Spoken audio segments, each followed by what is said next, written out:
জাদুর ড্রাগন গাছ। এই গাছের ড্রাগন গুলো তুমিও তোমার মা খেতে পারবে। এই গাছের ড্রাগন তোমার মাকে খাওয়ালে তোমার মা সুস্থ হয়ে যাবে। মিনা, আমি কাজে যাচ্ছি রে মা। আমার শরীরটা যে ভালো লাগছে না। তুই কোথাও যাসনি কিন্তু। তুই বাড়িতে যে কাজগুলো আছে ওগুলো সেরে রাখিস।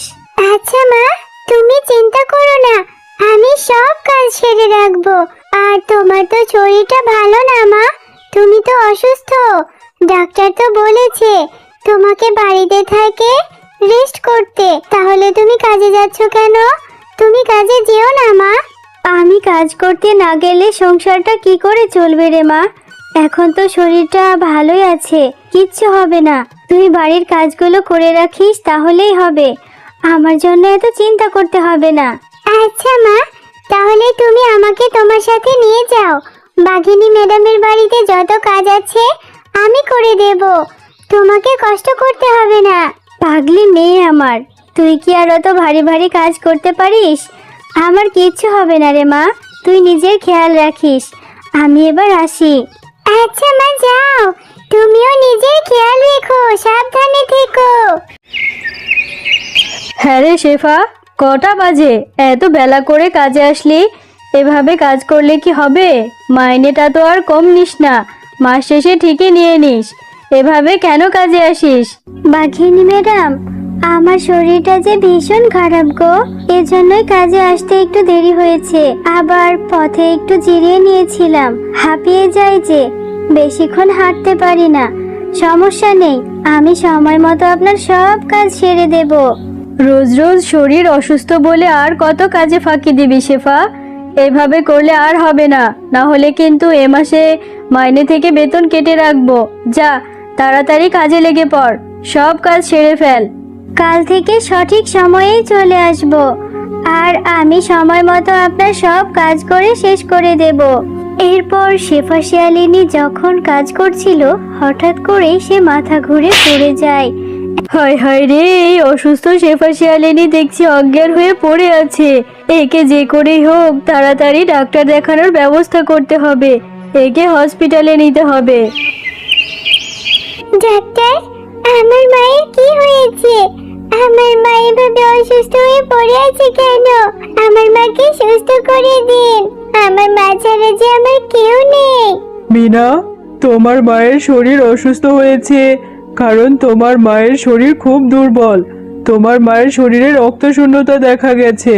তোমাকে তো আগেই বলেছিলাম তোমার মাকে রেস্টে থাকতে হবে, ভালো ভালো খাবার খেতে হবে। তোমার মায়ের রক্ত একদম শুকিয়ে গেছে। ডাক্তার, তাহলে আমার মা কি করলে সুস্থ হবে বলুন, আমি তাই করব। আমার মার জন্য আমি সব কিছু করব। মিনা, তোমার মায়ের শরীরে রক্ত দিতে হবে, তবে রক্তের স্যালাইনের অনেক টাকা। তুমি এক কাজ করতে পারো, তোমার মাকে ড্রাগন ফল খাওয়াতে পারো। যদি তুমি তোমার মাকে ড্রাগন ফল খাওয়াও তাহলে তোমার মায়ের শরীরে রক্ত উৎপাদন হবে এবং তাড়াতাড়ি সুস্থ হয়ে যাবে। আচ্ছা ঠিক আছে ডাক্তার, আমি যে করেই হোক আমার মায়ের জন্য ড্রাগন ফলের ব্যবস্থা করব। আমার মাকে আমি সুস্থ করে তুলব। এরপর মিনা তার মায়ের ওষুধের টাকা জোগাতে বাঘিনীর বাড়িতে চলে যায়। বাঘিনী ম্যাডাম, আমার মা অসুস্থ হয়ে পড়ে আছে। আমার মাকে বাঁচাতে হলে অনেক টাকা লাগবে। আমার মা তো আপনার বাড়িতে কাজ করেছে, আমাকে কিছু টাকা দিন না। আমার মাকে ওষুধ আর ফল কিনে খাওয়াবো। আরে মিনা, আমি তোর মায়ের চিকিৎসার টাকা কি করে দেব? তোর মা তো ঠিকঠাক মতো কাজই করেনি, শুধু ফাঁকিবাজি করেছে। সব সময় বলেছে শরীর অসুস্থ, আর তোর মায়ের পাওনা টাকা তো আমি আগেই দিয়ে দিয়েছি। আমার কাছে কোনো টাকা নেই রে। দিন না বাঘিনী মামি আমাকে কিছু টাকা, আমি না হয় আপনার বাড়িতে কাজ করে দেব। আমি কাজ করে আপনার টাকা শুধিয়ে দেব। না রে মিনা, তুই বাচ্চা মেয়ে, তুই কি করে আমার বাড়িতে কাজ করে দিবি? আমার কাছে কোনো টাকা নেই, তুই অন্য কোথাও গিয়ে খোঁজ কর। টাকার ব্যবস্থা না হলে যে আমার মাকে বাঁচাতে পারবো না বাঘিনী মামি। তোমরা আমাকে একটু সাহায্য করো না। তোমরা সবাই আমাকে কেন ফিরিয়ে দিচ্ছ?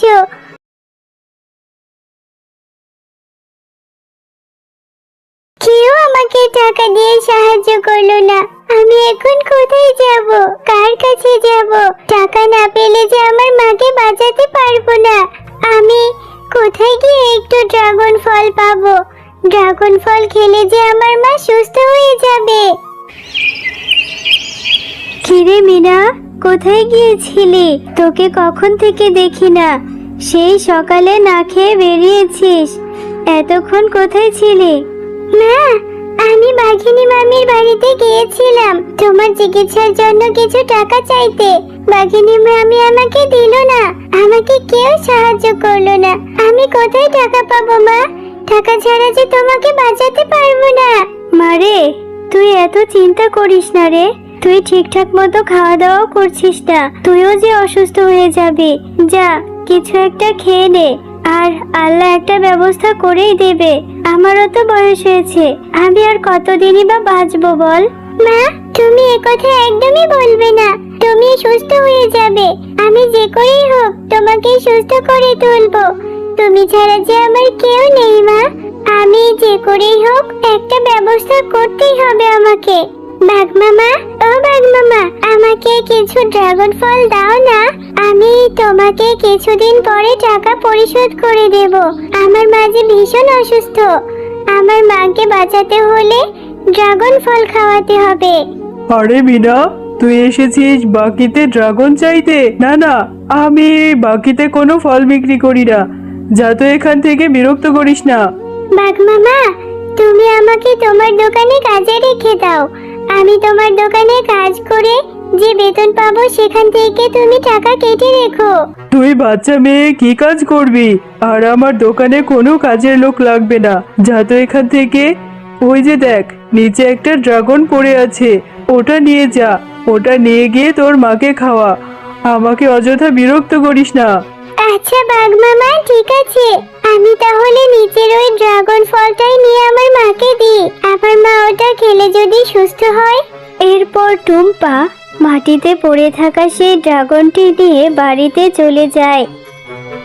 ও মামা, দেখো, আমি তোমার জন্য ড্রাগন ফল এনেছি। এই ড্রাগনটা খেলে তুমি সুস্থ হয়ে যাবে। নাও মা, এটা তাড়াতাড়ি খেয়ে নাও দেখি। মিনা, তুই এটা কি ড্রাগন ফল এনেছিস রে মা? এই ড্রাগনটা তো নষ্ট। এটা থেকে কেমন একটা পচা গন্ধ বেরোচ্ছে। এই পচা ড্রাগনটা কি করে খাবো মা? এটা তুই ফেলে দে। জানো মা, আমি বাঘ মামার কাছে বাকিতে কিছু ড্রাগন চাইলাম, বাঘ মামার দোকানে কাজও চাইলাম, কিন্তু আমাকে দিল না। এই ড্রাগনটা যে মাটিতে পড়েছিল, বললো এটা নিয়ে যেতে, তাই আমি এটা নিয়ে এসেছি। আমি কত হতভাগিনী মা, আমার জন্য আমার এই বাচ্চা মেয়েটা কত কষ্ট করছে। না রে মা, এই ফলটা খাওয়া যাবে না। তুই এটা এক্ষুনি বাইরে গিয়ে ফেলে দিয়ে আয়। এরপর মিনা বাইরে গিয়ে তাদের পুকুরে সে ড্রাগন ফলটি ফেলে দেয়। একটা ড্রাগন ফলের ব্যবস্থা করলাম, সেটাও আবার পচা। এবার আমি কি করে আমার মাকে বাঁচাবো? আল্লাহ, তুমি আমাকে সাহায্য করো। এরপর পুকুরে হঠাৎ করে কিছু জাদুর ড্রাগন গাছের আবির্ভাব হয়। মিনা, তুমি আর কষ্ট পেও না, আমরা হচ্ছি জাদুর ড্রাগন গাছ। এই গাছের ড্রাগন কখনো শেষ হবে না। আর এই জাদুই ড্রাগন তোমার মা খেলে তোমার মা সুস্থ হয়ে যাবে। আর তুমিও তোমার মা এই গাছের ড্রাগন বিক্রি করে তোমাদের জীবনটা কাটিয়ে দিতে পারবে। তোমরা অনেক সুখী থাকবে। আরে সত্যি সত্যি তো দেখছি এই জাদুর ড্রাগন গাছে কত ড্রাগন। এই ড্রাগন গুলো খেলে আমার মা সুস্থ হয়ে যাবে। তোমাকে অনেক ধন্যবাদ ড্রাগন গাছ। হ্যাঁ মিনা, তুমি তোমার মাকে অনেক ভালোবাসো। তোমাদের মা ও মেয়ের ভালোবাসা দেখে আমি মুগ্ধ হয়েছি। এখন থেকে তোমাদের আর কোনো কষ্ট করতে হবে না। এরপর টুম্পা তার মাকে সেই ড্রাগন গুলো খাইয়ে সুস্থ করে দেয়।